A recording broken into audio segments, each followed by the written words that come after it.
Yeah. Okay, so how often do rates go up? Because I see that, they dropped and then they go up, they creep up, and then they might go down a day and then go back up. So how, what's the norm? Yeah, great question. So typically speaking, rates move daily. And depending on how volatile the market is on any given day, sometimes they can move intraday or within the day. I would say over a 30-day period, an eighth to a quarter change in rate would be a big move, right? Okay. So they don't move they don't move in a volatile way too often, but every day they're changing, Okay. and sometimes that change is small and sometimes it's big. Okay. Yeah. So do you think,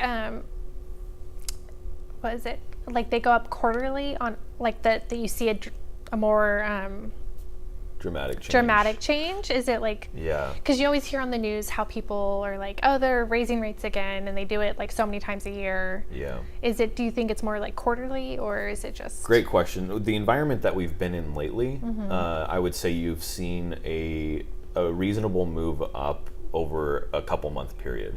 And a lot of that has to do with the Fed. The Fed meets quarterly, and they've been raising rates quarterly.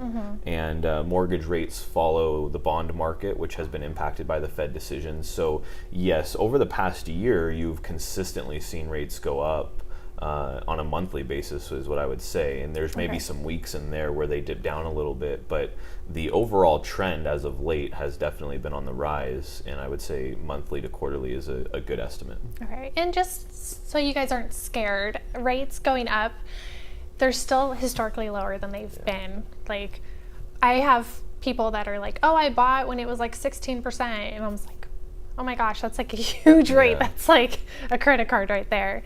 But the reason why they dropped so low is because we were in a financial depression. And so they dropped them to stimulate the economy, to put more money, to have more people buying homes again. And now that we're getting a healthier economy, they're starting to raise those rates to bring it back to a healthy overall general. Am I right? Yeah, more normal rate. Right? I mean, people forget just as little as 10 years ago, 2005, 2006, rates were in the 6-7%. We were spoiled for a couple of years there in the 2010 to 2016, where rates really came down, and we saw 3.5. Some people got into the low threes, and so now when we're quoting 4.5 to 5, people really feel like that's a high rate, and but it's really not. It's all relative. Yes, relative to 6 to 12 months ago, it's high, but overall, historically, it's still very low. Okay, good. Well, there you hear it, rates, and historically, it's still really good. So next time, we'll talk about the effect that rates have on your buying power. Okay, so stay tuned.